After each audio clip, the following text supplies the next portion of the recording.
mu mawulire ge tulinawo wetwogerera ng'embeera mu ggwanga erya Uganda eyongedde okutabuka etandise okutiisa abamu ku bannabyabufuzi era nga wenjogerera bangi badduse beegasse ku Robert Kyagulanyi Ssentamu mu ggwanga erya Amerika, abalala baddukidde mu ggwanga lya Germany, abalala baddukidde mu ggwanga erya Bungereza n'amawanga amalala, naye nga wenjogerera mu ggwanga erya Uganda bannabyabufuzi beeyongedde okuwera abadduse nga badduka embeera y'ebyobufuzi, embeera ya insecurity na buli kimu ekigenda mu maaso mu ggwanga erya Uganda nga bw'ozze ng'okiwulira. Gye buvuddeko eggwanga lya Amerika lyateeka Uganda ku level 4 travel advisory, era obanga obadde ogoberera bino twabikugamba nga kino kiba kitegeeza do not travel. Eggwanga lya Amerika lyalabula abatuuze baalyo okulinnya ekigere kyabwe mu ggwanga erya Uganda. Kakati wenjogerera ebintu bitandise okuba nga bisajjuka, bannabyabufuzi bongedde okuba nga balaga ekifaananyi kino nti ddala mu Uganda embeera kituufu bwetyo bweri, ng'ovudde ku bantu abawambibwa, ng'ovudde ku bantu ababbibwa mu kiro, abakubibwa bu pavers n'ebintu ebirala. Wenjogerera nga mu ggwanga erya Uganda kati ensi yonna ekimanyi nti Uganda teri safe, okusinziira ku sources ez'enjawulo mugenfunawo galaga nti n'abamu ku bantu abasaba visa mu ggwanga lya Amerika ng'asaba visa ajje mu Uganda basooka kumulabula nti okuwa visa tugikuwa, naye mu ggwanga erya Uganda gy'olaga tewali safe yadde akatono.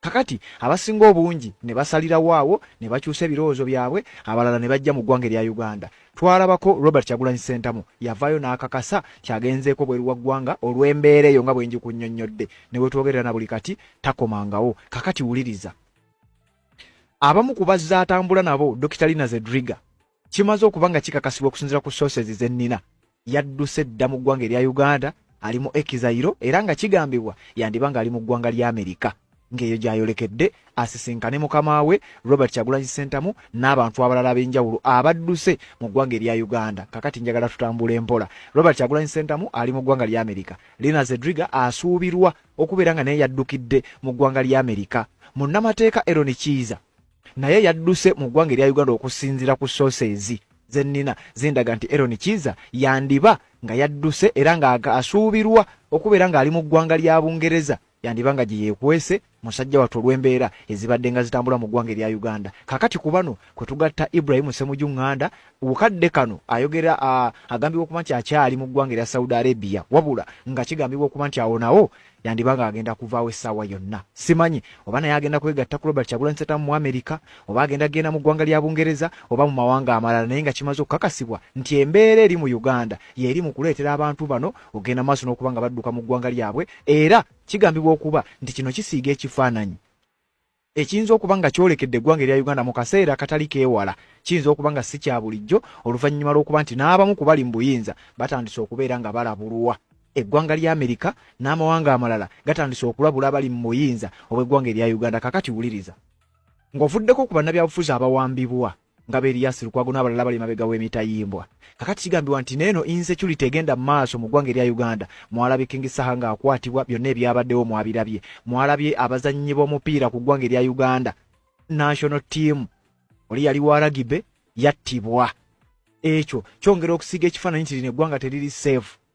Kapiteeni wa kirabu ya Villa yattiddwa newankubadde nga bano bazze bakwatibwa, kyongera okusiga ekifaananyi nti Uganda teri safe yadde akatono. Kyokka ekyewuunyisa kati ate ku bino ebikolobero ebikolebwa ababbi nga bakolebwa kwegamba nga bali mu ggwanga lya Uganda, kati ate kwe bagasse embeera y'ebyobufuzi ezeetambulira mu ggwanga lya Uganda okuviira ddala mu kalulu ka 2021 embeera ezze yeeraga amawanga gazze galabula abantu baago n'engeri endala zonna okulaba nga abantu tebajja mu ggwanga lya Uganda bwe kiba kisoboka olw'embeera nga zino ezigenda mu maaso n'okuba nga zibeerawo. Kakati abantu bano ngenda kutwala omu ku omu nkutegeeze nkugambye lisiti y'abakakasiddwa nti bafulumya eggwanga erya Uganda.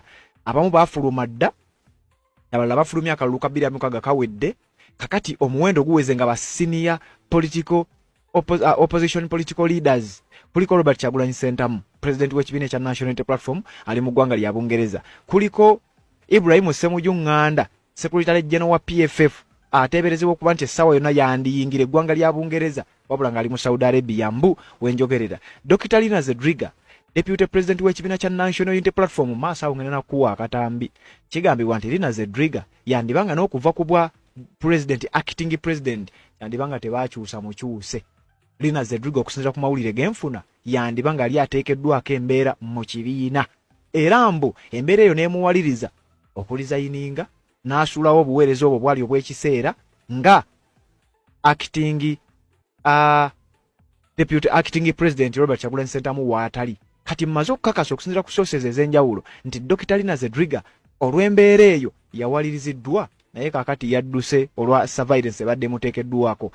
Robert Kayingo ono agambibwa okuba nti yabadde president wa Uganda Federal Alliance, agambibwa okuba nti naye ali mu ggwanga lya Germany era nga naye ekyamuddusa mbeera ya byabufuzi mu ggwanga lya Uganda. Aaron Kiiza naye ateekeddwa ku lisiti yandibanga ali mu ggwanga lya UK, ono munnamateeka gwe mwalabako eyateeka embeera mu kkooti. Isaac Semakadde oyo mukimanyi bulungi nnyo ateeberezebwa okubeera mu ggwanga lya Canada. Stella Nyanzi kwogatta ba Stella Nyanzi bakakwenzalukira bashaija. Nicholas Opio ono celebrated human rights lawyer era nga yennannyini kibiina yennannyini NGO emanyiddwa nga Chapter 4 Uganda.